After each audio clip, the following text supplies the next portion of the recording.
Well, that song wrapped up just in time. Perfect timing, and I didn't even plan that one. Hey, welcome to the Zoom Test Kitchen. I'm Jeff Widgren, your host. We meet here every Friday afternoon at 3 p.m. Eastern, and it's just a friendly community of Zoom moderators, admins, high-end users, but we have a lot of fun all the way to producers as well. So when Zoom just becomes a component of our deliverable. So welcome. We got Ray, we've got David Koons just jumping in. Hello, sir, from the Netherlands. And so anyways, always good to get together, and the numbers normally grow here over the next 15 to 30 minutes, and we'll have a fun get together at that. So how you guys doing? It's all good here in Central Florida. Very good. Let me get my Florida is Waiting represented. for a tropical storm to come. I'm here in Southeast Florida. Where are you, David? Miami. All right. Well, you'll get it first. I'm about 40 miles north of Walt Disney World in Mount Dora. But I lived for 40 years in South Florida, in Broward County. So last night, this was our tropical storm here at my house. Let's see if I can get that to focus or not. Let's see if it'll focus on the backside. Maybe not. If I get out of the way. Oh, come on. There we go. There you go. Oh, now it shut off. Daggone it. Share your It screen. was ugly. Oh, there we go. Wow, Kind of. yeah. But we're just in the heart of it, and man, it was tough. Looks But like they said just last night, and I didn't do it all night, but I don't know. Where are you located, Jeff? 4 to 6 inches of rain came down, and just south of Kansas City, about 20 minutes south. So don't always get that, but it was nonstop, rain and heavy rain, and sometimes some hail, and the skies would not stop lighting up. It was crazy. So that big summer heat storm, it was super unstable air. I pulled out of my driveway later and just floating about 12, 18 inches off the ground, not super thick, but was the layer of cloud. That dew point had been hit, and it wasn't up above. It was just right down there at the ground level. I'm like, how cool is that? So just phenomenons. So anyways, you guys do have in Florida a tropical storm heading that way. So stay safe there. Welcome, Paul. Glad to have you join us as well. Yeah, good to see everyone. Happy Friday. It is a happy Friday. Where are you from, Paul? Coming to you from Columbus, Ohio, by way of Washington, D.C. We just moved a couple weeks ago to Ohio, so. Good for you. Good move. Why is that? Well, get out of D.C. is a good move. I moved out of D.C. We miss D.C. There's so much to do there. There is. Yeah. Where are you all from? I see a couple of you. Central Florida. Florida. Yeah, I'm Kansas City. Koons in the Netherlands. Yes, he is. What time is it there, Koen? It's 9 o'clock in the evening right here. 9 o'clock. Very good. Yes. So you're ending your whole day with us. Yes, the whole week. Oh, boy. Yes. You'll either get a good night's rest or none at all. Well, I'm reprogramming a Windows machine at the moment because we're moving with the city council from Zoom to real physical meetings. So dusted PC accounts and installing my Stream Deck.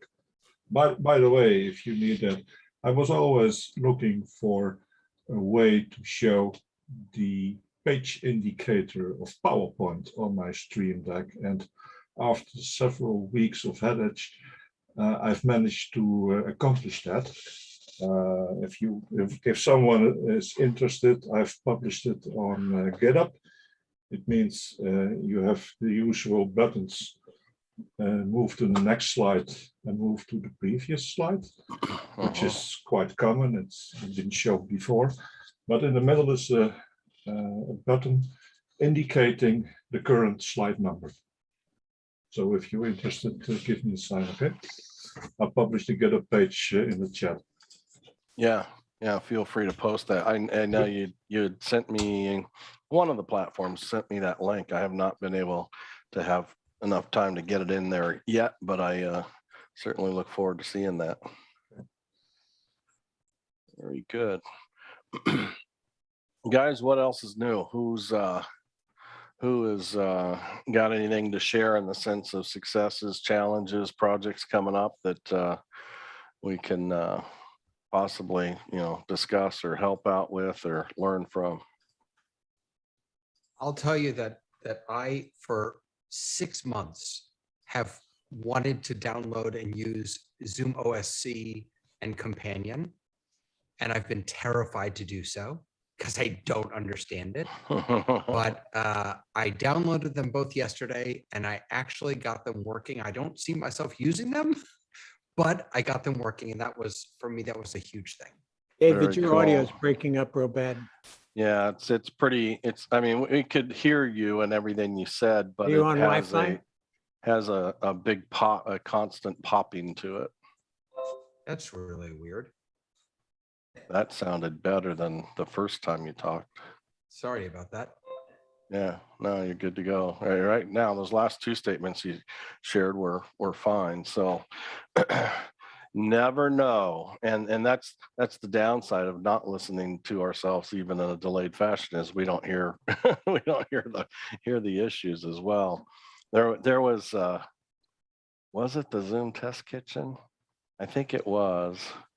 And nobody told me till like lots later that, hey, your audio is sounding bad. And I played the recording and I'm like, and it was like dragging me out. I'm like, what? Why didn't somebody tell me that earlier? Holy moly, it was awful. But that's what sound checks are all about, right? And we don't do them here, but certainly could. We have on occasion. It's just not a requirement or a setup quite yet. When meeting meters gets finished, I'll probably, in fact, bring in a system and do a quick sound check. I did join Marty's hybrid ministries meeting last night for the first time, and and they do a sound check as well, and it makes a pretty significant difference, that's for sure. It's everybody in about the same place, which is good practice on on real gigs as well. And we don't see it often enough, and but as it gets easier, I think we'll be able to implement it more often as well. Call it in, pay a couple bucks, whatever the case may be, and make it right, make it good. Is my sound level okay? And my one meter says I'm hot, but vMix does not say I'm hot, so it's my mix pre. Very good. Yes, sir, Paul. Question for the crew here. I'm a vMix user, and I have an event in a couple of months that I'm trying to just plan ahead and figure out the best way to proceed. It's something I haven't done yet, and that is the ability to have concurrent sessions at essentially like a virtual conference that one of my clients is doing. So I'm trying to figure out the best way to do it. We want each session to feel branded, like probably most of you do with vMix. So need to figure out a way to have concurrent sessions, same time of the day, that would come out as the branded produced piece. So I'm all ears for recommendations. 2 vMix operators and two Zoom meetings. Yeah, what do you describe to us what you see, what do you see and understand as the challenge of that first, so we don't just jump to conclusions? Yeah, so the thing I'm trying to wrap my head around now is they want to be able to pre-register for the concurrent sessions. You can only have 2 meetings, from what I understand, running from one Zoom account at a time, based on what I read over the last week or two. So the Yeah, biggest so challenge is so if we roll back from that for a second, is one of the challenges you as a single operator doing both of these at the same time? potentially that, and just technically speaking, I'd be happy to hire another vMix operator, of course, because there's plenty of Sure. resources that I'm looking at here. Yeah, so the as I know, the two, you know, like can my account, you know, look at and monitor or participate to some degree in multiple meetings. You can host one at a time, and so I could host one, and then I could go open up a browser and um, go log in, and especially if it's a browser, or if I were to log in with like my iPad, a mobile device, it would let me do that, but it's not going to let me host 2 accounts at the same time, or 2 meetings at the same time. And I mean, they do have those types of accounts. They have enterprise agreements that do. I mean, I do. In fact, I don't know if the Zoom account I'm using events for does this. them, doesn't it? Yeah, I don't know. I don't know, and I been having, you know, a little bit of a challenge. We still trying to get a Zoom events, you know, a couple of folks in to, you know, really do a nice platform overview on that, but having a hard time connecting. So right now, as I understand it, the Zoom events platform does not support multi-sessions that overlap, although it's obviously on the roadmap and so forth, because Zoomtopia is going to be on that platform and have multiple sessions. But as I would approach it, I would really say, you know, build one and duplicate it, you know, operator, Zoom account, you know, a separate Zoom account, and vMix licenses. Can't run, you know, you gotta have more than one vMix license. And but if you hire an operator, you know, a vMix operator, they should come with a license, right? So and then if you need to, you know, have that other Zoom account, you know, you could reach out to me if you wanted to, and I, you know, like I provide cameras, or I host accounts for, you know, or host meetings. I did one yesterday that, you know, I provided the hosted account so that they'd have a 1080 experience, and I happened to be, you know, their moderator, and they were my customer and so forth. Sometimes that's all I do is I'll fire up the account and make you host, and you can, you know, just have it for a nominal fee for that particular meeting as well, rather than have to lock yourself into, you know. So I look at it as, you know, any other potential service that you would tap into a professional for. So that's an option as well. But yeah, I would you know, are the meetings, you know, the meetings run a show, are they pretty similar to one another as well? Fairly, they're about a 60-minute program, similar style, couple of panel speakers. So Yeah. it'd be pretty simple. It's just a matter of, technically speaking, I tossed around the idea of having separate Zoom rooms specifically for those. I don't want to use the word breakout here. So is what part of it, because you said, you know, you're going to be using vMix, I'm assuming you're delivering a branded broadcast, if you will. Is it just the speakers that'll be in the Zoom, and you're going out to a stream platform, or are they going to speakers going to be in a different Zoom, and you'll port them into the audience Zoom meeting? How's that all break down? That's all part of the planning process too, Jeff. So I'm trying to figure that out. But Gotcha. attendees and panelists will all be in the same Zoom meeting as of this point for engagement reasons. So it won't be a webinar, it will be a meeting so that there is interactivity. Gotcha. Yeah, it gets, when I think of branding, I think of, a 2-up or a 3-up, and it's on a graphic with drop shadows and, lower thirds and so forth, right? Doing that all in one meeting is going to be your challenge. Because to be able to, let me take, just set something up here real quickly. I'll take you and me. Let me add two NDI inputs real quickly. It'll be you and I.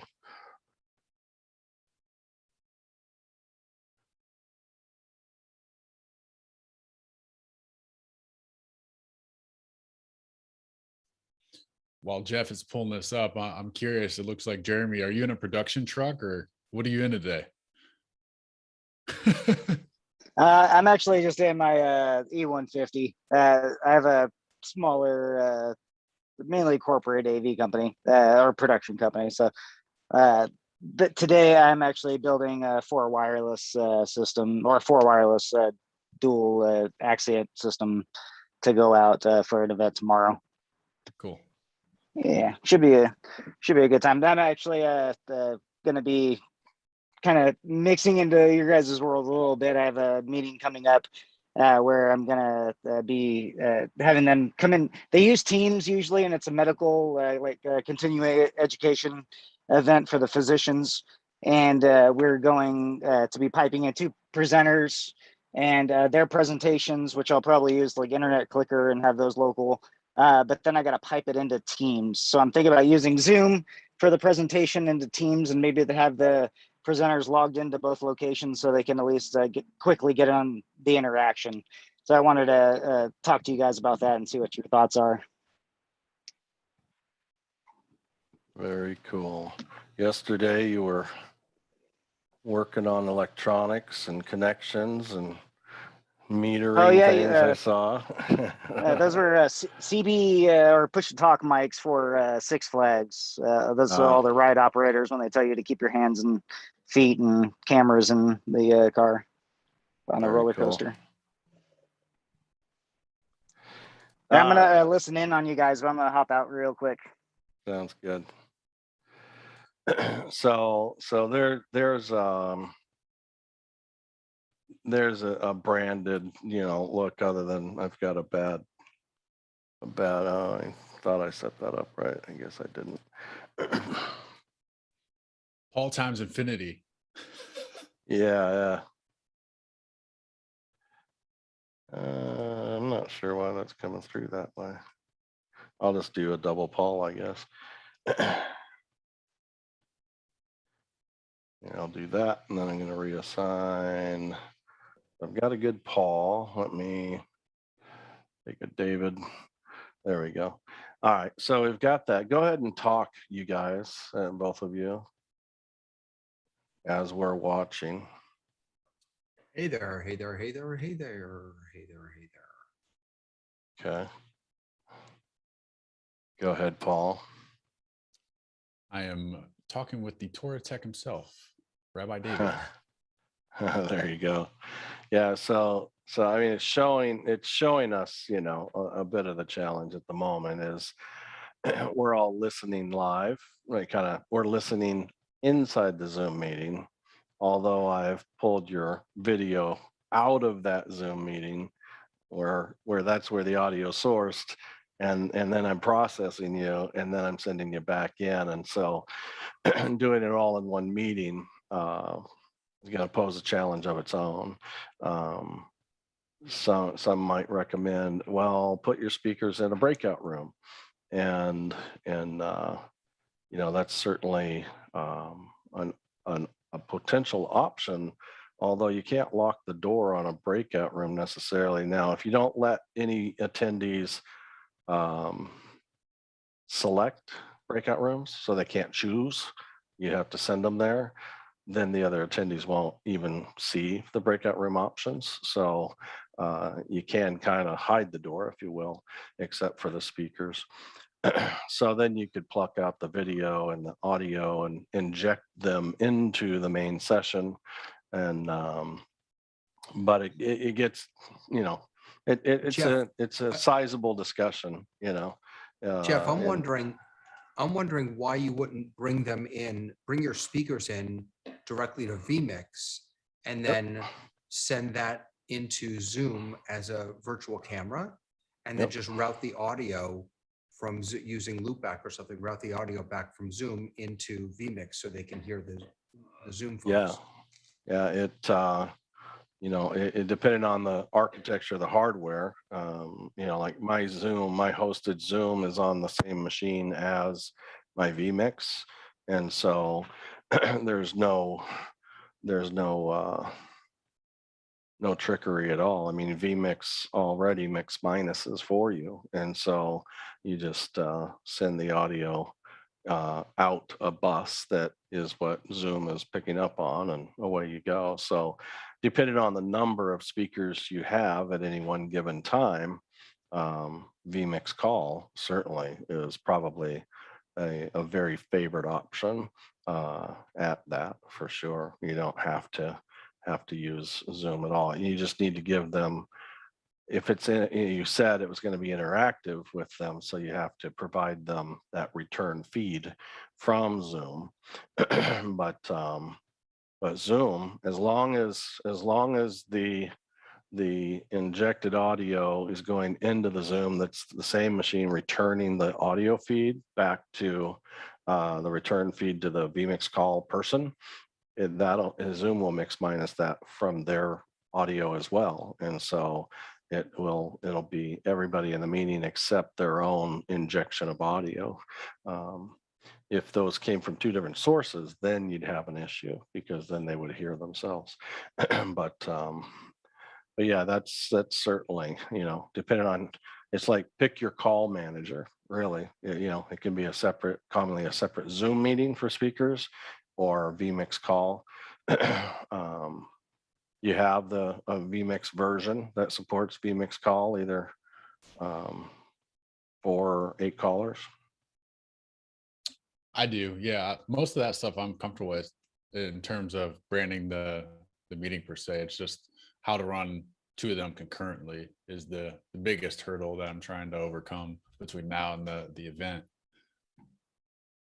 Yeah, I mean, if the meetings aren't identical and they're not just two separate audiences that are going to watch the same movie, if you will, I myself would lean towards just duplicating the model, rather than, I mean, being able to host two meetings off of a single account. I don't think you're going to see that is going to happen with any kind of success. The moment you start to host, I mean, you just try it sometime.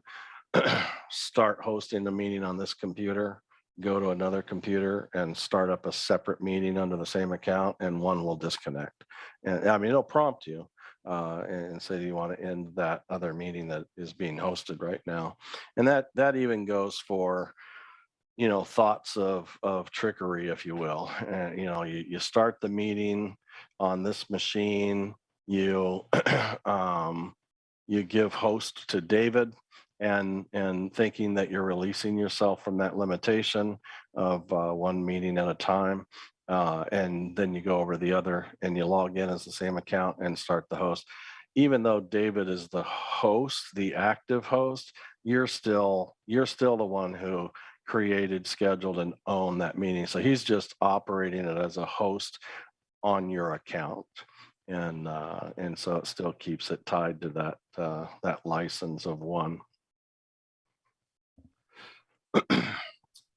Just to make Like sure I say, been I think the easiest way is just to, you know, work in a small cost by, saying, Jeff or whoever, can I, use your account, or would you mind hosting a meeting? I don't need you to do anything else. Just host the meeting, under one of your, 1080 accounts, and just work the fee in, pass it through to the customer, and be done with it. And then you've got this login and you've got that login, and the ability to host 2 separate meetings at the same time on 2 separate accounts, and you'd be good to go. Yep. Cool. Thanks for talking that through, guys. Yeah, you bet. Very good. Well, I am going to, I don't think I've ever done this before. I don't always come in like super prepped, but at the same time, I don't usually come in cold either. But I'm going to come in cold today, and I'm going to share my screen. I'll kill the extra part there, stretch it out. Gosh, I've been on Spotlight the whole time. Goodness sakes. All right, so, and the reason I'm sharing right now is, and let me get rid of non-video just to clean it up a little bit. There we go. All right, so there's this new focus mode in Zoom. And how many of you have heard about it? Just simply heard about it, even if you know nothing about it. It's about as far as I am. I've heard about it. I have an inkling of an idea of what it can Pretty do cool. and so forth. For but, educators especially. Yeah, it was built for educators, as I understand it, for sure. But certainly others will be able to apply it. Pretty cool as well. But I honestly, I've never clicked on this menu option, so I'm going to do it right now for the first time. So it's called Focus Mode. David, you can add to it in my initial description as I understand it. It gives me, the host, the teacher, the ability to kind of have a bucket over here of folks that are in the meeting. I can see them, but not everybody else can see them until I let them see individuals at a time. And the other ingredient of that bucket, as I understand it, but we're about to find out, are shares from people in that focus group as well. So kind of people that are queued up that can be put out there, and shares that are queued up that will go out there.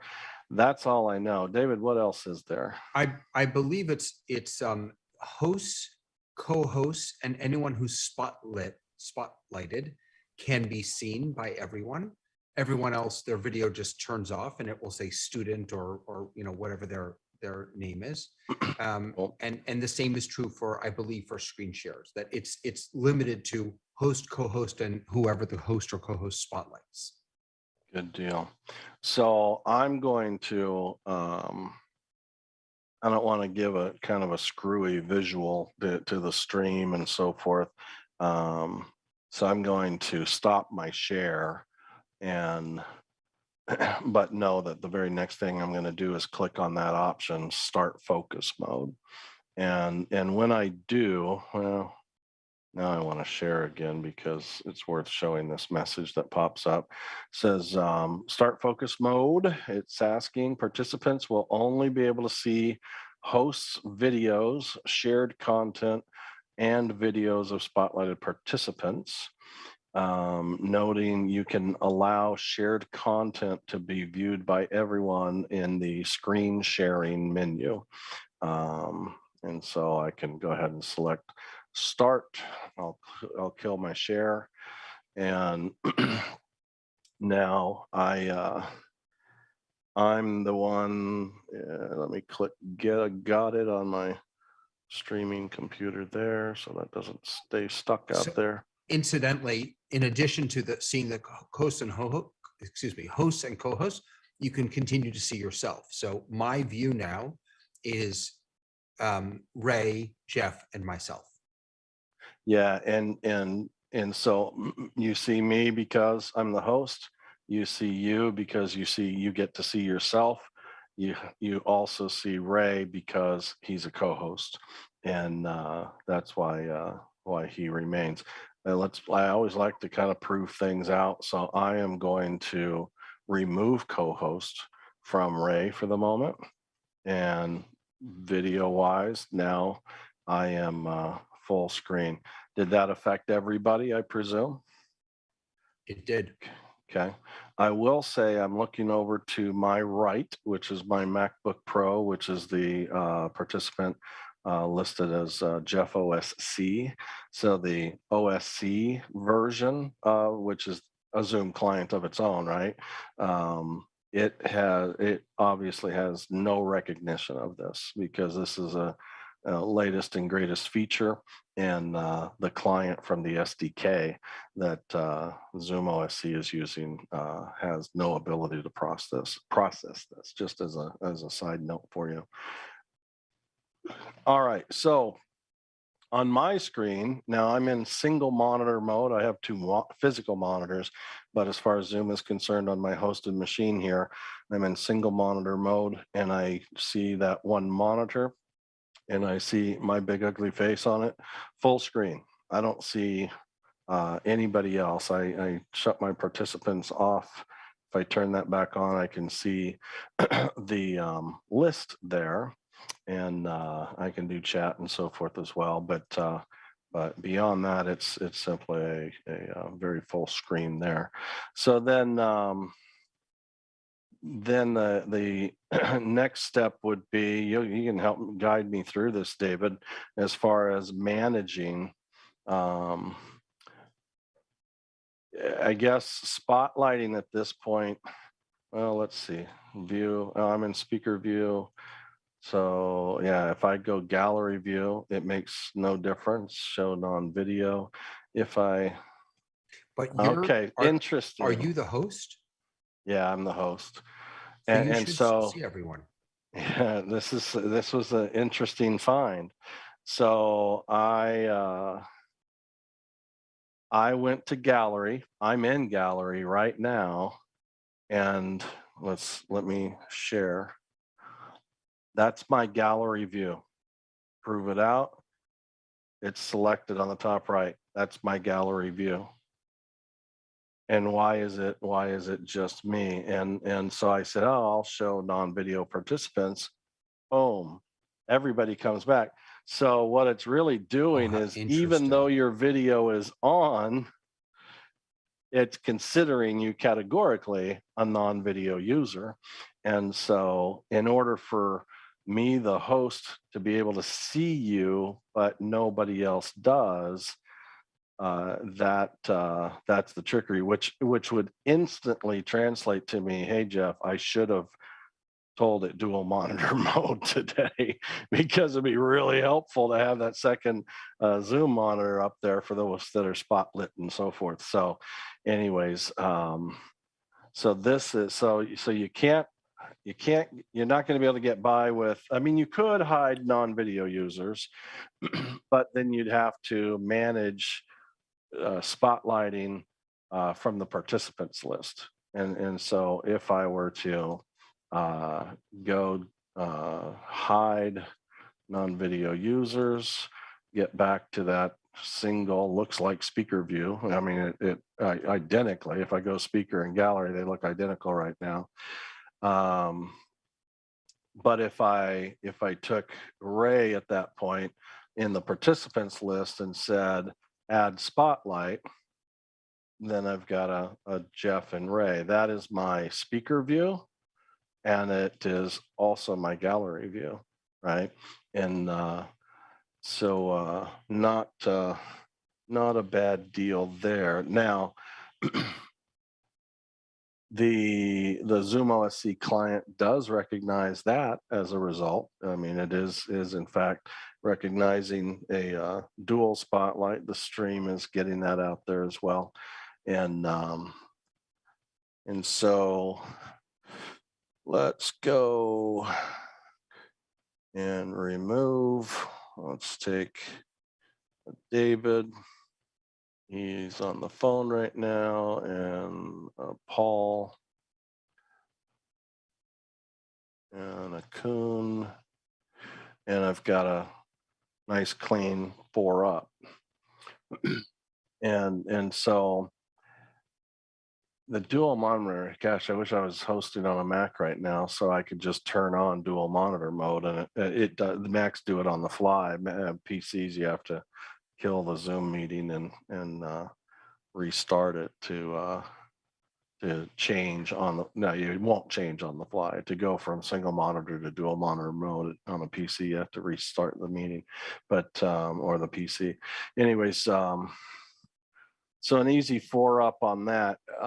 Let me stop sharing there, and then Paul and Kuhn, do you guys have something that you want to share as well? So I'm going to turn sharing on, and why don't you both try to share?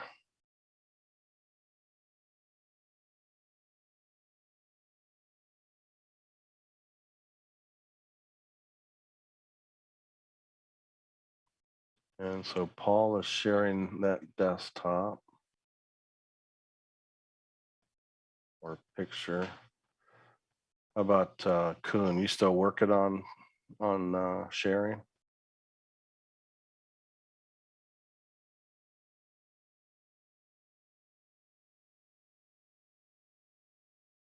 It says I can't share while the other participant is sharing.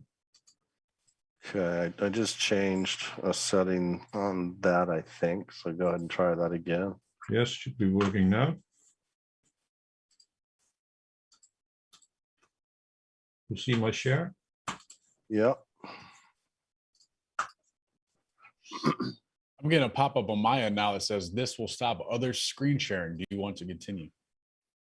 Yeah, Yes or no? go ahead, because what you're going to do is you're going to trump Kuhn's share by confirming that. Because what I did was I changed the sharing option to allow who can share. I changed from only host to all participants, and then who can start sharing when someone else is sharing. Normally that's on only the host, but I changed that to all participants. So somebody else can bounce in and trump somebody else. It doesn't do it without a prompt, but it does give you the power to bounce somebody off their share and get yours going. Okay. So I'm trying to poke around, and let's see, let me stop the focus mode. Remove all spotlights.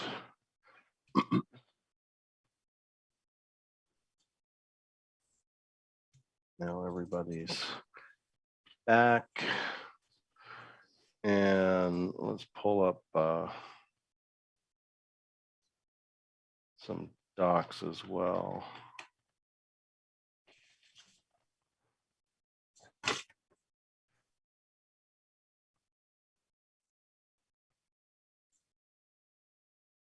So let's take a look at the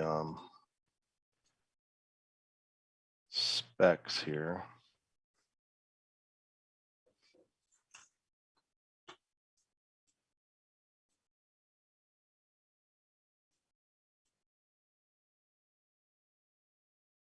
Okay. All right, so in the focus mode, since focus mode is designed digital learning in mind, allowing students to stay attentive on their work without being distracted by others. This feature gives the host and co-host view of all the participants' videos without other participants seeing each other. This extends into screen sharing, as the host and co-host can view and switch between each participant's shared screen. That part I haven't found yet on how to actually manage that. All the participants can only view their own content. If the host finds a participant's content should be shared with others, they can easily begin sharing the participants' screens with others. Oh, I know where that is. I read this earlier. So if I start focus mode, I'm going to do that. I'm going to take David. David is there, but I'm not going to do anything particular. Oh, I see. I wonder if you have to.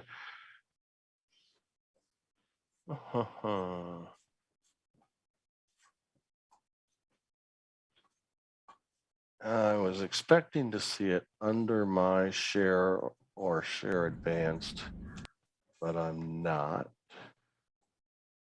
But I'm pretty sure if David shares a desktop, his desktop, go ahead and see. You can share your desktop, David. Besides the host, co-host, participant spotlighted by the host, and Host focus disabled mode. participant screen sharing. That I did. Okay. Go ahead. And now I'll probably tell you I'm sharing and you can't at the same You time. cannot start screen share while other participants sharing. Okay, go ahead now. And it simply shares.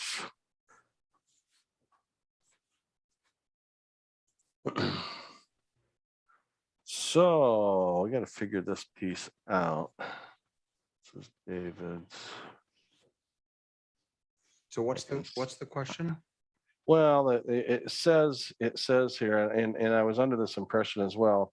Says this, host and co-host can view all the participants' videos without other participants seeing it. This also extends into screen sharing, as the host and co-host can view and switch between each participant's shared screen. Do you Can have you see the enabled? share? Yeah, Do you have well, enabled on yeah, your account that multiple people can share at the same time? I did earlier, and I can turn it back on. So I can say all So on my participants screen, can just so you share. know, it says, I'm getting a pop-up that says your shared screen can be seen only by hosts and co-hosts. Oh. So how do I got that as well. All right. So so you're sharing. So now maybe it says this will stop others screen sharing. Do you want to continue? Which is the normal experience if I start sharing.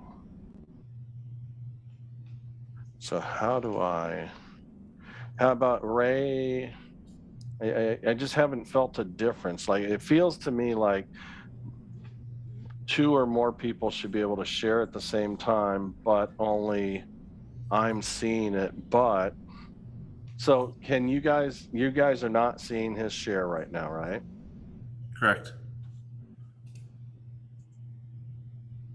And I am seeing the share. How do I then release it? And I'm in a 2-screen mode, and I have the gallery view to my left, and then I have you in the teleprompter as the speaker view. But I've lost everybody that used to be in the gallery. Because we're in focus mode. Ah, that's right. Yeah. And I can't see. But I can see I guess it's all right that I can see myself. You're right. I can tell that David's sharing, but I can't see it. Yeah, and I can see his share as the host on my screen, but what I'm trying to identify is how do I release it to you guys so you can, in fact, then see it. I'm poking around. I think you have to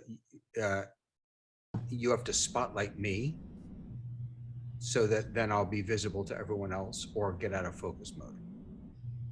Okay. Or make me a co-host, one of those three. So if you spotlight David. So I'm going to spotlight you. I can see David now. I don't see his share. Yeah. Everyone can see your video because I spotlighted you. So let me try and reshare.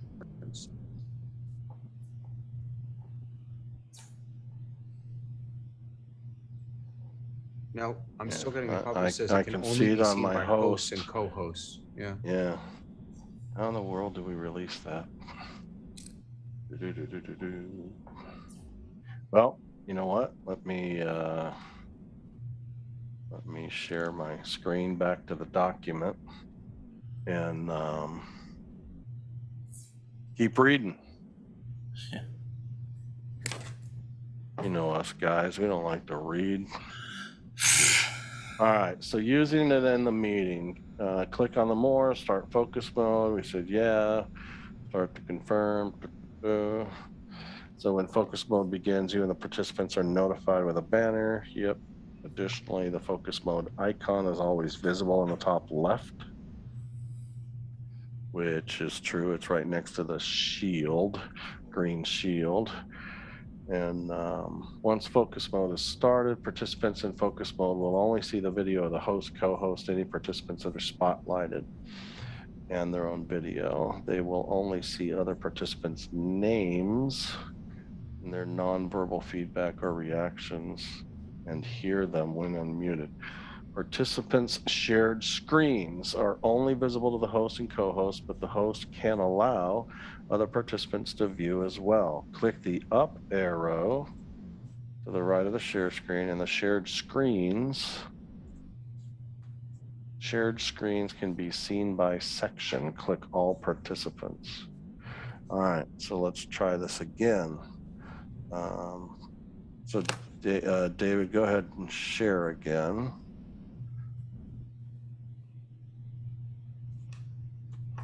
Oh, I see. So it says shared screens can be seen by, right now it's on host only. So okay, so let's do that first. So now the share is out there. And now my pop-up says it can be seen by all participants. Okay. And I can see it. so You I'm might going. you might want to unspotlight me to see if this is true, even when I'm not spotlighted. You're not spotlight. I did. I unspotlit you Oh, I'm a sorry. little while ago. No problem at all. but I can still see David's screen, even though you're not spotlit. I just can't see his video. By the way, can we decide while we're So we don't see him because he's not spotlit while we're in focus mode. And so I add a spotlight. Now you see David and I together. And okay, so we're there. So while he is sharing, let's add, without stopping your share, David, Andrew, or somebody, why don't you also share something? I get the warning that says you will stop other screen sharing. Do you want to continue? I say yes. Yeah, that's fine. I'm sharing the whiteboard. Now mine is gone. Yeah, so I see. Okay. So I was kind of thinking that I would be able to see each of your share somehow, kind of thumbnail or something, and say, hey, show his. Okay, now show his, Right. But that doesn't seem to be the case so far, although I'm going to keep reading. So I can say, no, I'm going to kill yours. I can still see yours, but I killed it out to everybody else. Yeah. That was the shared screen pop-up arrow in a little section now that says shared screens can be seen by host only or all participants. And that seems to be the only switch at the moment. I'll throw that back out there. And then optional, it says to return to just host and co-host, select host only. These options are only available in focus mode. In the focus mode. Yeah, got it. So I'm gonna share my screen again so you can see what I'm looking at. Okay. So so this is what I did. The up arrow next to the share screen, clicked all participants. That's when you could then see the share that I was looking at. and then everybody saw it, and then all I can do is just turn it back off. It doesn't even really, I mean, it does, like up in that little green bar up top, it says who's sharing. That's the only identifier. It doesn't identify like whose share that is in that little pop-up arrow. So focus mode examples below are examples. That's what you first see.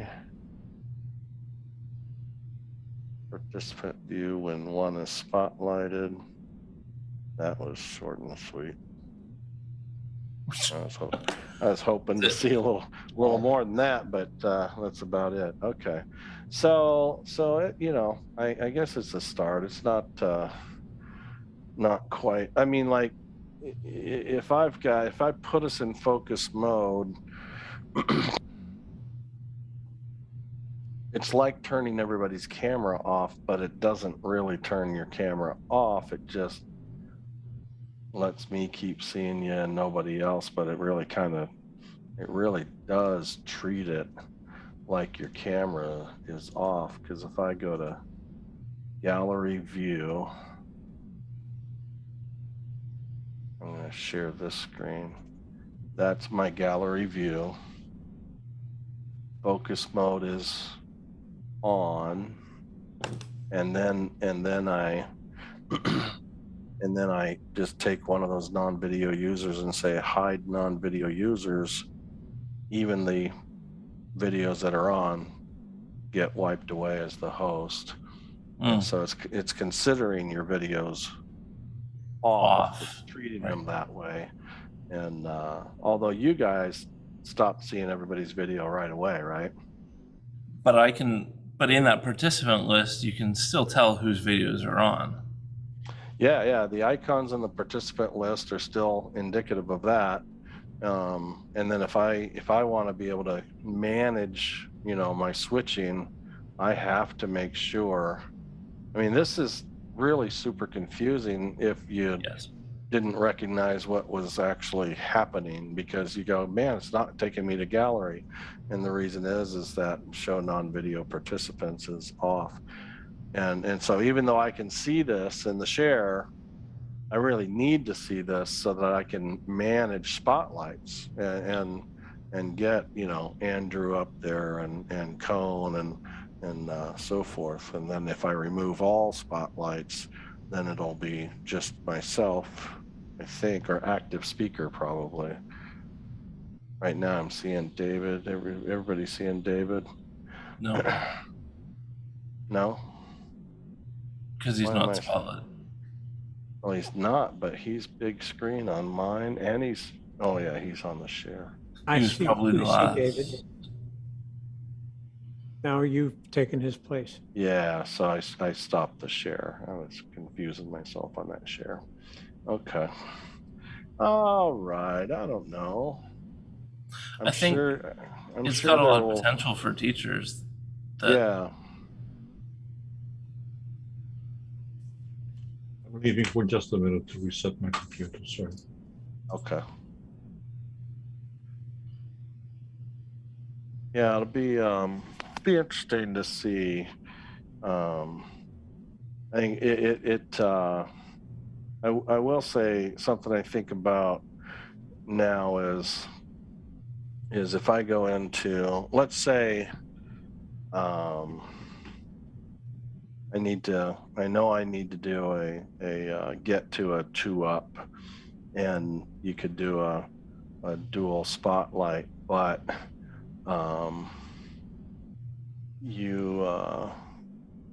let's try this out. How clean can we get the screen cleaner on the output even in a meeting? So I'm going to go focus mode. It's me only. Spotlight as well, David. Now we've got a side by side.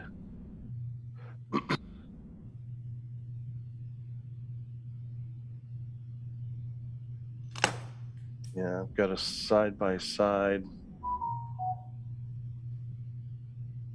where normally, I think a moment ago, if I take that out, if I do the same thing, I'm going to do so the stream is showing a side by side. I'm going to stop focus mode and kill the spotlights. And then I'm going to spotlight myself and David. That's the capture. Well, I know why that's doing side by side. Is there a difference for you guys? I don't have a client that I can look at for accuracy to this question. I'm looking to see, can we create a side by side dual spotlight, for instance, with, we can do that naturally without focus mode, but we commonly end up with the film strip of gallery up or either vertical or horizontal. In focus mode, does that film strip go away? That's that's what I was aiming for. So right now you see the film strip and 2 spotlights right now. If I start focus mode, did the film strip just go away? Correct. Yeah, so that's kind of cool. That's kind of cool. I mean, in a production sense, I like that a lot, because now you don't, let's say you're using Meeting like a webinar, but Right. not really, right? It's webinar without paying for it. Yeah, you don't have to tell everybody to turn off their cameras. Or if you had this meeting space, which was a speaker meeting place, so you got all 12 speakers, but only 4 go up at a time, and you're bringing them in, let's say via vMix or whatever the case may be, you don't have to tell all the others to turn off their camera. You can just spotlight the ones you want, turn on focus mode, and you all those other thumbnails will go away. But I still see myself, right? You do, but I'm not broadcasting your view. No, you're not. Broadcasting my view. Yeah. If I turn my video off, I see what you're saying. You being an audience member still see yourself. Yeah, but if I turn my video off, then it goes away. So, right. Or hide self view. Is it right? Isn't that yes? Also? Yeah. Hide self view you can do. Yeah. Okay. Well, that's the thing is, different maybe different reasons to use it. Certainly for production versus classroom. I'd love to see a bucket. I would love to see like a multi-view of the 3 students' shares, so I can preview what's about to go out. That would be phenomenal. Everybody share your screen, and I'm going to pick the one that I want to show everybody right now. Yeah.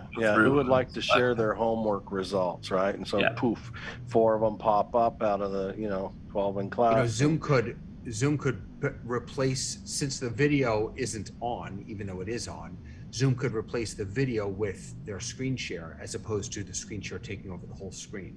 Yeah. No, that would be cool. Well, we'll see where they go with this. I was expecting that bucket to be there for multiple shares until I release it, but and that isn't part of it right now. And I wasn't expecting it because I know anything more than they delivered, but I think I just misunderstood. So, okay, well, cool. Now for immersive view. I'm just kidding. Actually, it's not on. Did it get turned off on my account? Ray has to run. See you, buddy. Thanks for popping in. Actually, immersive view is really, truly not an option. Why is that? Used to work.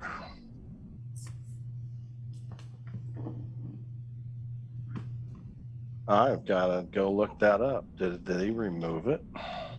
Or did somehow it get turned off on my back-end portal? And I find that hard to or believe. focus. Yeah. Immersive. Oh, it is off. Yeah, I must have turned it off in the settings sometime. Okay. I guess that shows how impressed I was by it after we played around with it. So all right. Well, that was a decent little exercise. might be able to. The hard part, I guess, my biggest mental walk away from that is knowing that focus view is on, you know, and you're spotlighting, and I mean, like, the confusion of why am I looking at what I'm looking at, forgetting that it got turned on or it's not on, you know. Yeah, I could see that being an issue, but you know, it's practice. That's why I you know, facetiously say, so you think you know Zoom, huh? You know, I'm telling you, there's so many little oddities and so forth that you know, at least they're consistent and they're screwy. Here's a new one. They're screwy gooey.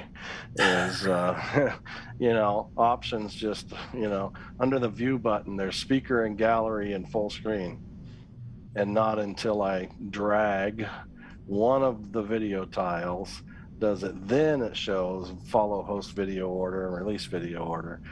If you don't drag and move a video in the gallery first, you'll never for your entire life know that those two options exist, ever, right? Like, why would you do that? Like, I'd rather have grayed out options, one, so I can know where they live, two, so it will introduce me to the challenge of how in the hell do I get those things enabled? You know, like, I want to figure out what's it take. Like how do I get those enabled? If I don't know they exist, I don't even know like the possibility of what could be a really cool feature inside of Zoom. And so I think I'll forever disagree with the way they design their interface for the users, because it makes it really, really difficult to I think really feel empowered. I mean, let me tell you something. I've been doing the Zoom Test Kitchen for over a year now, and I still shouldn't be learning this much about it. You know what I'm saying? Like, I mean, I do jobs, I get paid for it. I think I'm pretty darn good at it, but I'm still learning little you know, behaviors, not new features, those are expected, but behaviors that are either a welcome behavior or a disturbing one, doesn't matter. But anyways, what's going on, Andrew? Haven't seen you here in a little while. It's been busy. It's summertime too, so I've been taking some vacation, so I haven't been around. And Good for you. yeah, it's nice. And next week I go up and I'm actually doing a festival, mixing Cool. audio for a festival that used to be in a big park, and they'd have 5 venues in the park, or 5 stages in the park, and now it's 18 stages spread out over the town. So they're doing Wow. smaller venues and Spreading them anywhere, out. Yeah. spreading them out. Yeah, exactly. So it'll be interesting.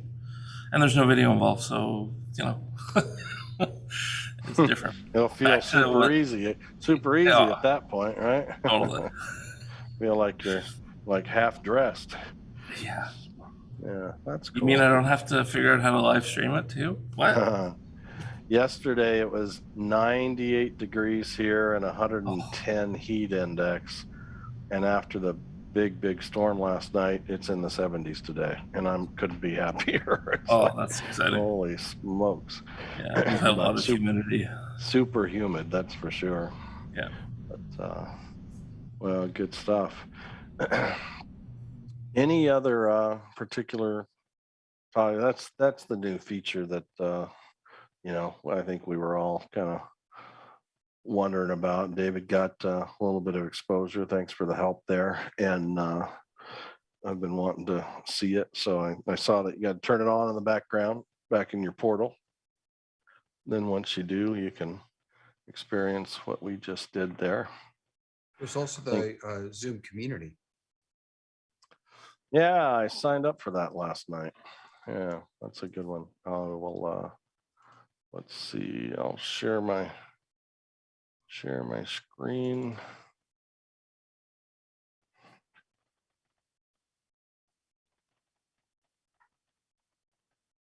Apparently this is not the Chrome browser profile that I signed up with, because it didn't remember that at all. But yeah, this community is interesting to me. I mean, it is a good. It's actually .com, just so you know. Yeah, it is. I can tell. This looks like the homepage. A good collection, right, of topics and so forth. I guess this was the one. Yeah, put me in there. Okay. But you know, I think it's a great representation of the width of Zoom as far as, you know, product and service coverage from, you know, chat, phone, events, webinars, marketplace, and so forth on Zoom, which has gone kind of nowhere. But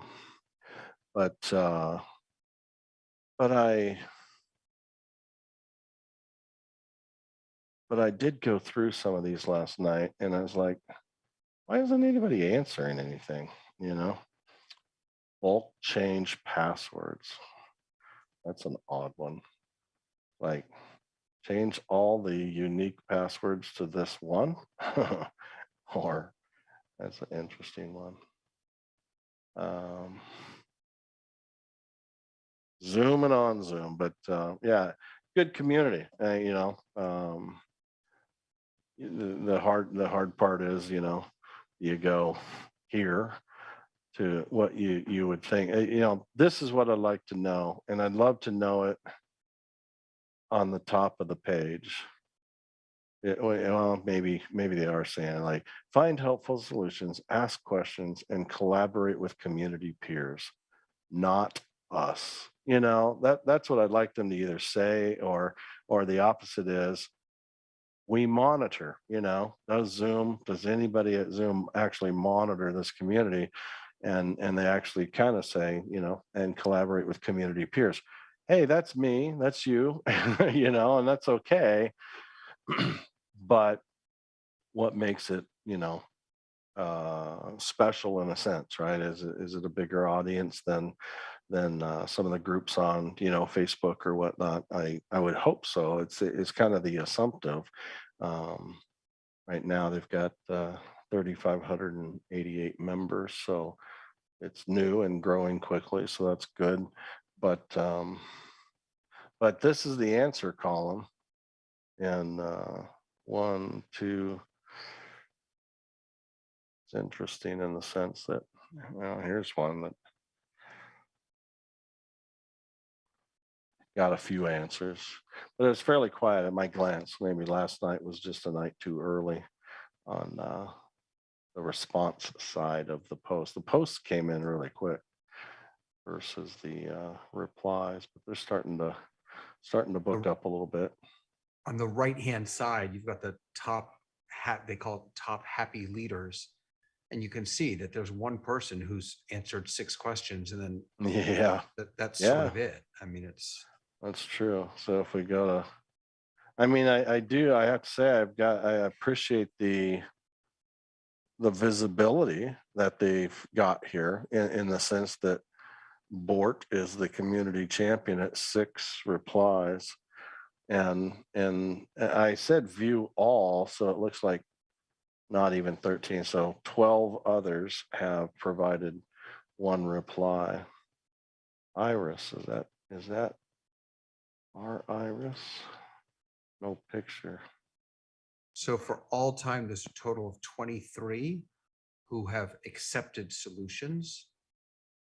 The vast majority of them are just 1. Huh. There are 3 people. Bort, Camilla, and Ted have offered more than 1 solution.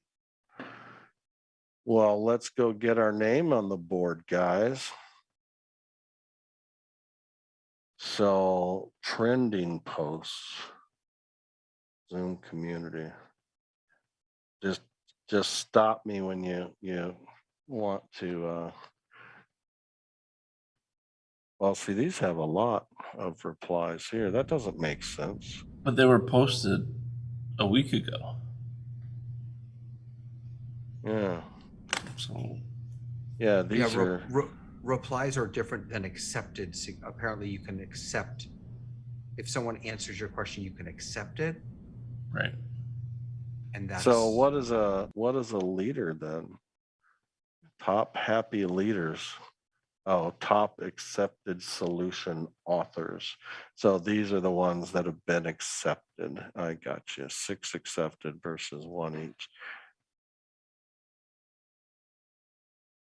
So if I were the one to post the question, 6 people reply, one of them actually works and solved my problem, then it's my responsibility to go back and say accept on that if I wanted to really participate in this community. Okay. Check out Zoom's latest updates, latest tweets. It's a good source of info. I mean, certainly a solid source of info. Register today. You guys all registered for Zoomtopia? Should do it. 2 days of goodness.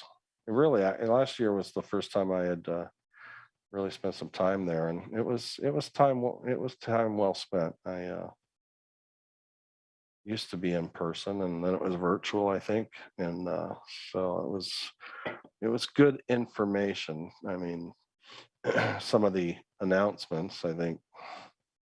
Gosh, I'm trying to think if there's anything still not delivered that was talked about there. Yeah, here's one.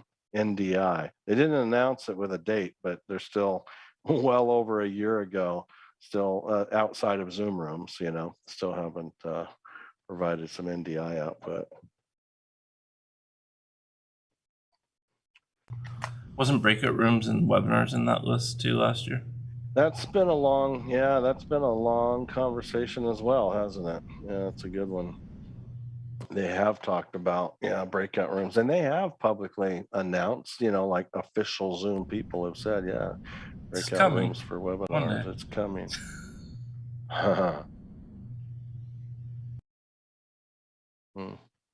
Rooms. So this just filters down the topic. So if you start a discussion, you must get those topics to choose from.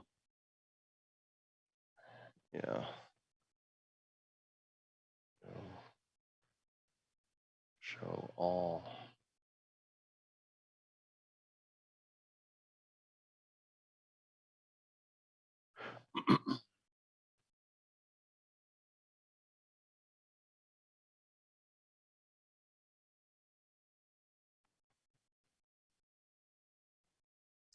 Post away. Email me when someone replies.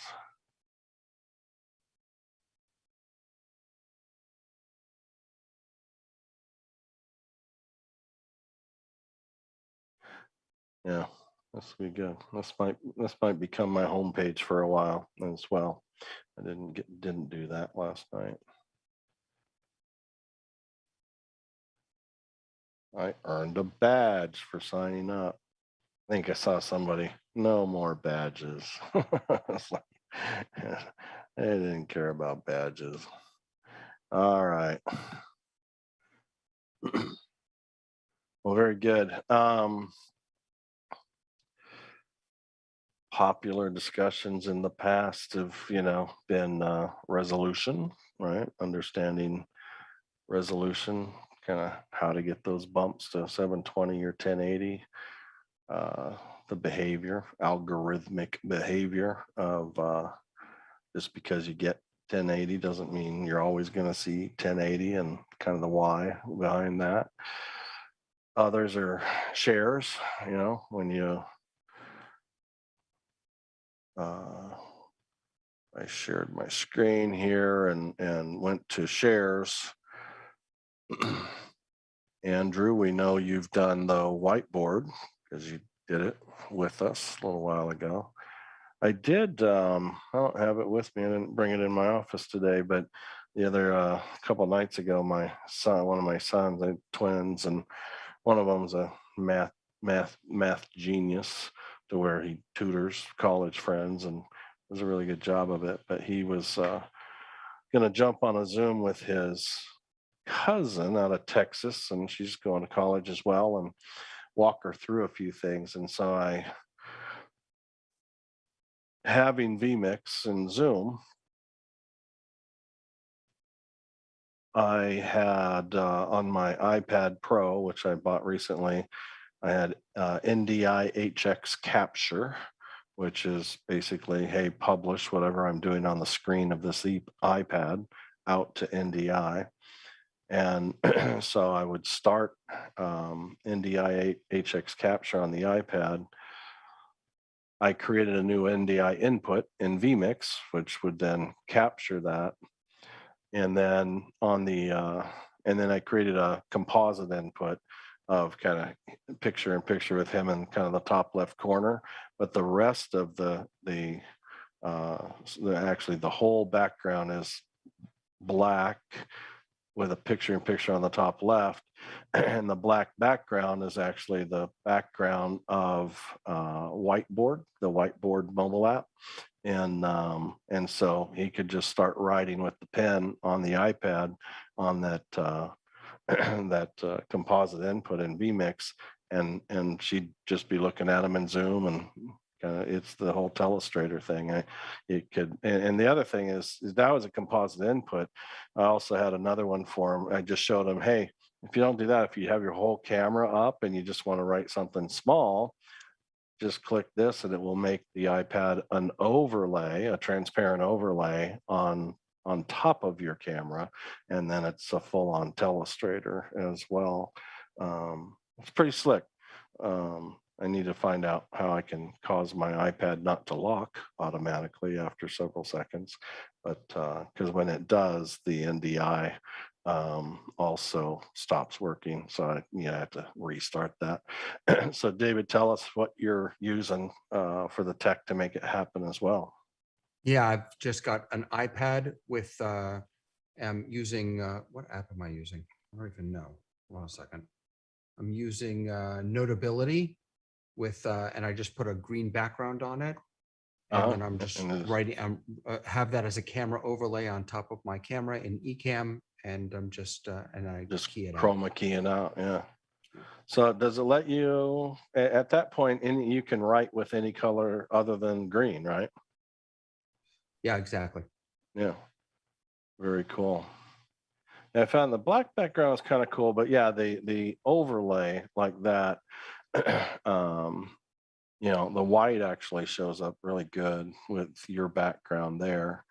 And you have it scaled up? Are you scaling out anything on the edges of that app, or is that just full screen everything? A little bit. I've got just there's at the top, there's a black bar that I can't seem to get rid of unless I scale it over. And then it's this little tiny, actually you could see it. There's a little in the bottom right-hand corner. Bottom right corner, that little white vertical bar. The little up and down, yeah.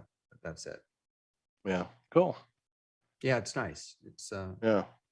I think the future piece. Have you guys seen Guy? He showed that Wacom board, that 24-inch Wacom tablet that literally is a display, so he can literally see either himself or a share or the whole gallery of Zoom. It's a monitor, but it's also his entire writing pad. Just phenomenal. I'm like, wow, holy moly, that's some cool stuff. And I didn't know what it was until I asked a question. I go, how in the world does he know where to write and not write over what he wrote before? Because it's just kind of this digital touch, because Wacom tabs used to just be a plastic surface. There was nothing, there was no trace of where you had been before. And that's what's nice about the iPads, is we are writing on it. We can see on that iPad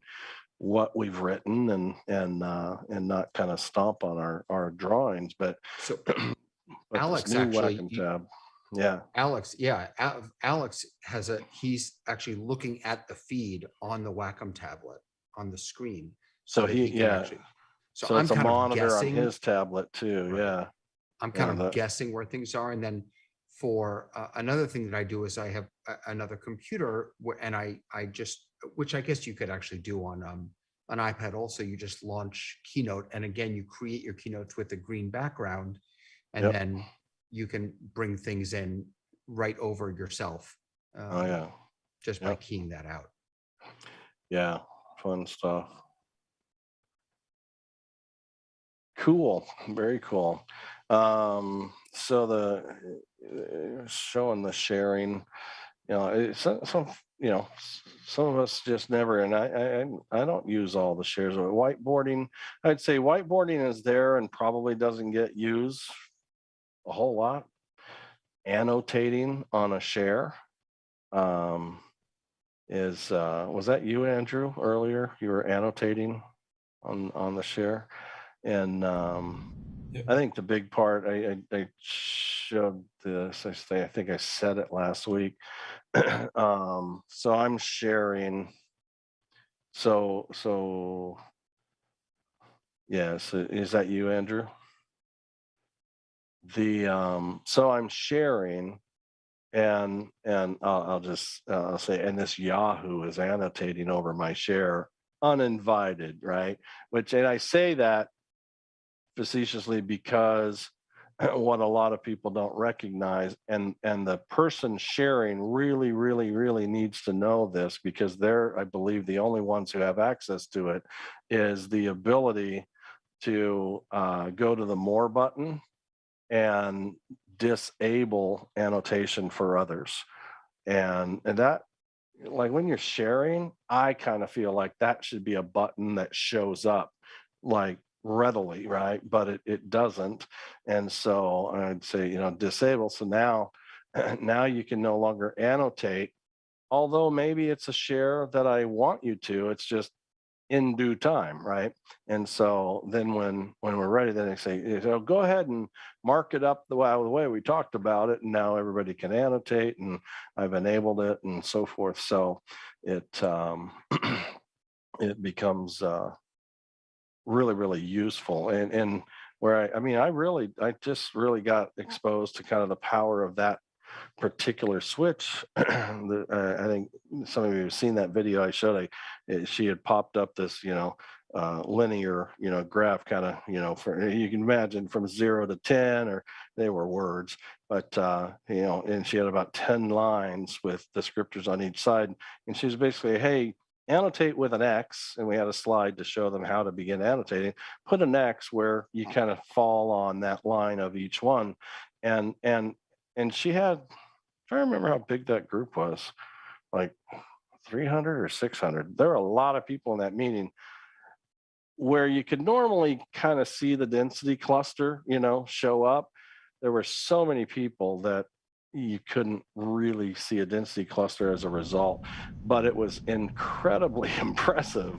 Like, all of a sudden, I mean, it was like shotguns. It was crazy. So it's kind of cool. It was, a little bit of a break. It was interactivity, meaningless almost, because there were too many people doing it at the same time, as far as being able to actually, hone in and actually, see the results. But needless to say, I think that interactivity was great. Whiteboarding and annotating. The other, I think the other share. it's a pretty Yeah. simple way to get people to engage if you don't have anything that, Yeah. just, I'm going to talk about cars today, and give me I'm going to put up a whiteboard and just write down something about a car, and you'll get all these different responses, and that's can get you started on getting people talking, or whatever it is, to try and engage them a little more than just putting up slides. I think it's I think got it's a good start. a crowd that's looking pretty sleepy. Hey man, let's play. I mean, have a few tricks in the bag, right? To be able to literally, it doesn't have to be anything that is kind of part of the show, other than just just readiness based on on feedback, you know, kind of character, body language feedback. And so it's so true. It's just knowing, you know, just knowing what tools we've got, and causing somebody to stop, you know, when more than just somebody, you know, causing part of the crowd to kind of get out of the back of their chairs, right? And and then sometimes we have to think and realize, you know, and do that assumptively, because there's a lot of cameras turned off, and you can just assume, you know, if you want to find out who joined the meeting for credit and credit only, don't end the meeting, but end the meeting. Announce it, stop presenting, let everybody leave except those who left the moment after they logged in. Right? Those are the ones who will never log off themselves, because they were never there to begin with. So, it happens. Jeremy Bowen, how are you? Fine, how are you guys? Good. Why don't you give us a little more audio?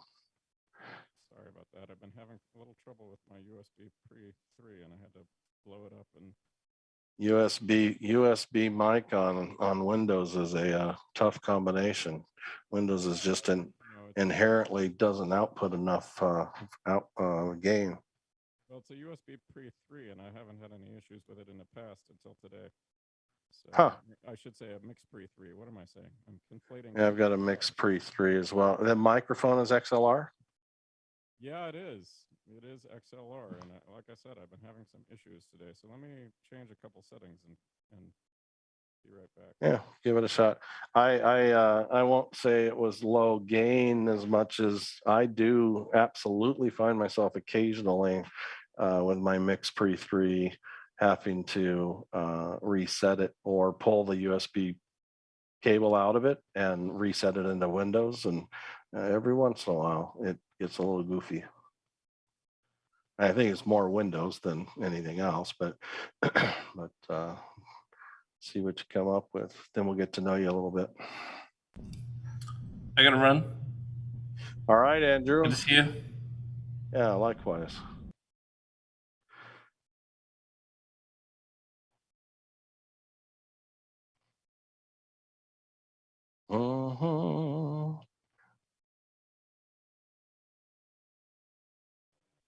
All right, is that better? That is better if you've got a little more gain to give, but I can already tell it's better.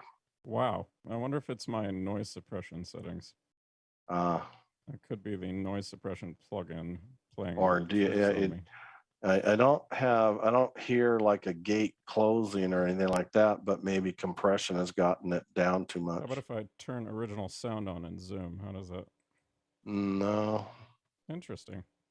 So I've literally just had this set up last week and working beautifully, but. Huh. Do you go into Zoom audio settings and make sure that the automatic mic control is not on? I usually turn that off. Automatically adjust microphone volume is turned off. Yeah. So And am I just too low or what's that? Because yeah, obviously the one hazard of Zoom is you can't hear yourself. Yeah, I know. I can hear you and you're very present. Like I can tell you right there at the mic, but Interesting. It's just the gain is just you're just very soft is all. Well, that usually is not my problem. Interesting. Let me. Yeah. I mean, it's not like I can't hear you. It's just. Well, but that's frustrating, you know. Thousands. You could, yeah. I mean, you could get by with adding an easy 8 dB, 8 to 10 dB. Huh. Interesting. What if I turn? And I actually, you know, the interesting part is I can see it in my Zoom window that my mic is quite a bit lower than it usually is. Huh. Interesting. What are the meters showing on the front of your mix Pre? They are blowing up, my friend. Yeah, see, I get that. I asked like I'm talking right now, my gain dial is at about 1 o'clock position, but my meters, yeah, especially if I'm just nice and strong, are getting into the yellows, you know, easily into the yellows, which is like indicating, you know, too high, and but vmix is after that, and so How are vmix you is guys? Are you routing your mic through vmix and then to Zoom? Or are you going directly to the Zoom? so I've got my mic into the mix pre channel 1, Mm-hmm. and then the USB of that mix pre is connected to my PC. The Audio driver is installed on the PC so that I can add channel 1 only off of my mix pre into vmix, Mm-hmm. and then my audio output, my my A bus out of vmix goes to the virtual cable, Mm-hmm. and the microphone of Zoom is on the other end of that virtual cable. I suppose I could be using Dante to do this. I've never actually, the interesting thing is I've never had an issue with this audio setup until this morning. I went to plug in my pre and it wasn't working correctly. Maybe I blame it on the Mac Mini I had it plugged into yesterday. Maybe the Mac Mini. Yeah, that's probably the problem. I would not hesitate to turn it off, unplug it, let it rest for 10-15 seconds, and then plug it all back in. It's I have had where I can see the meters on my mix pre working just fine, Mm-hmm. and vmix, which it's the same profile that's worked for weeks and weeks, and it will not pick up what I can see on the meters, like at all, zero, like as if it's not there. So I remove the input in vmix and I just reload the input, and oh, it's right back. I'm like, something about Windows every once in a while just gets messed up. It's really strange because yeah, I mean, I'm pegging this mix pre 3. If I blow it up anymore, I'm just gonna So where is it going from the mix pre 3? straight into the USB bus on the computer, and then I'm just selecting that Directly into Zoom from there. Selecting that in Zoom, and the interesting thing is I literally just use this. Oops.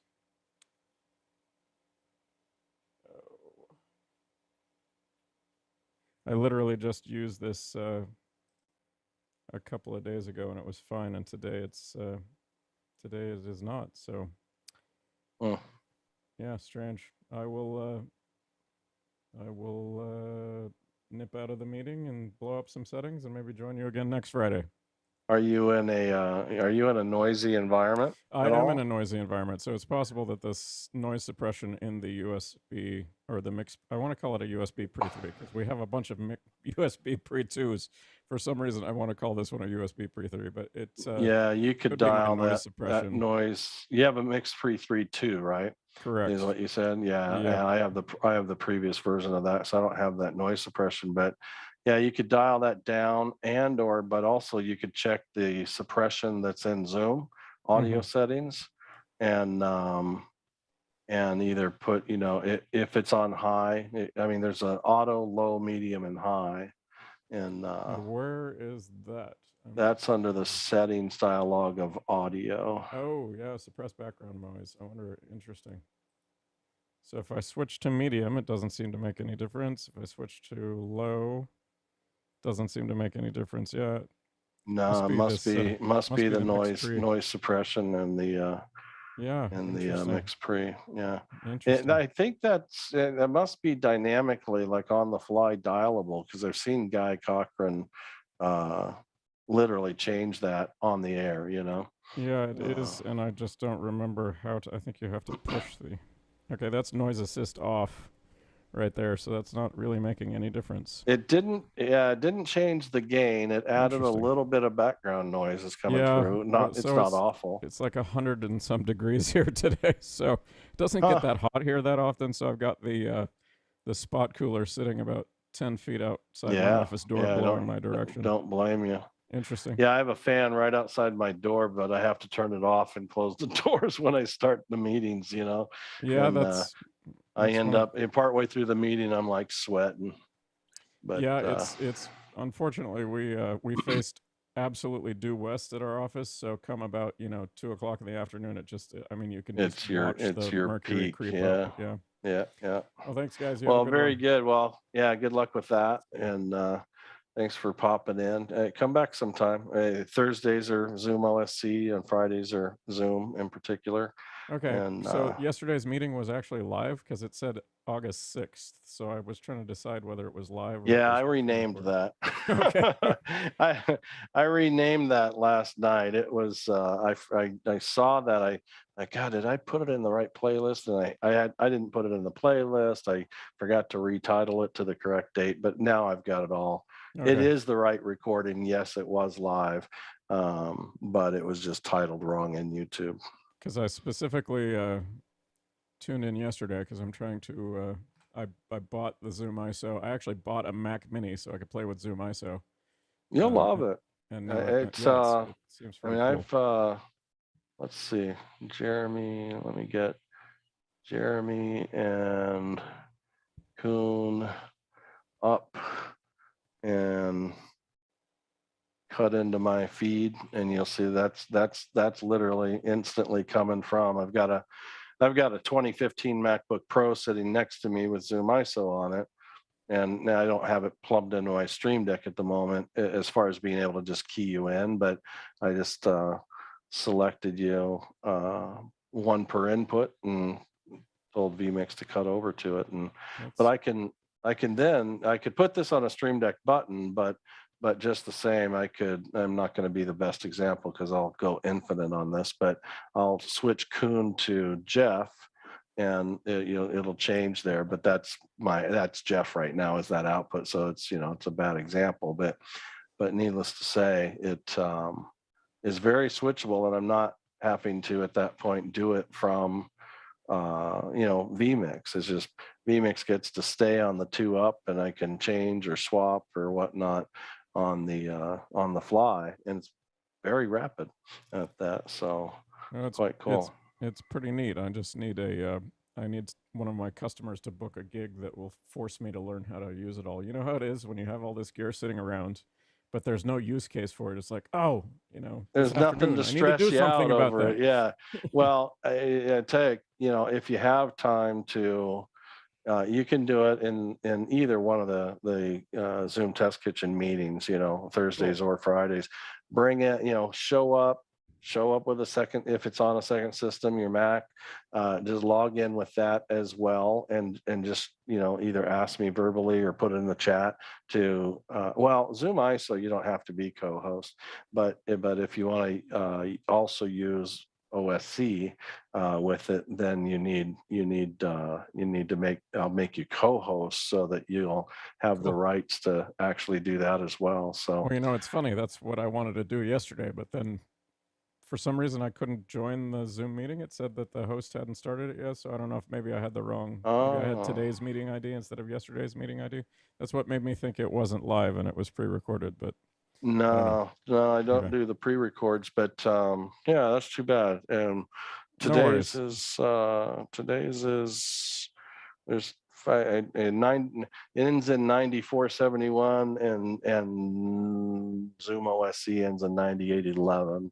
So you might check those digits, but yeah, there should always be, if you're a member of the private Facebook groups of either Zoom OSC Test Kitchen or Zoom Test Kitchen or both, and go to the events tab, that will always be. I mean, I commonly put them out Thursday morning or Friday morning, sometimes late morning, but the event will always have the meeting ID and the link. I mean, the event itself should just have a button that says go to event, and it'll take you right to the Zoom meeting and or registration. So yeah, glad to have you around, man. Yeah, thanks. Have a good one. All right, take care. You too. Kuhn, it's just you and I. Look at you. Got your glass of wine. Yes. Well, it's almost 11 o'clock over here. Yeah, getting late for sure. So Yeah, Well, good hanging out together. Thanks for sharing that okay. that companion Stream Deck script, and I'll give that a shot. And Okay. I know Good luck. you're already using it, so thanks for contributing there. Okay. So, but See you next week. have a good night, good weekend. Same to you. Goodbye. Take care.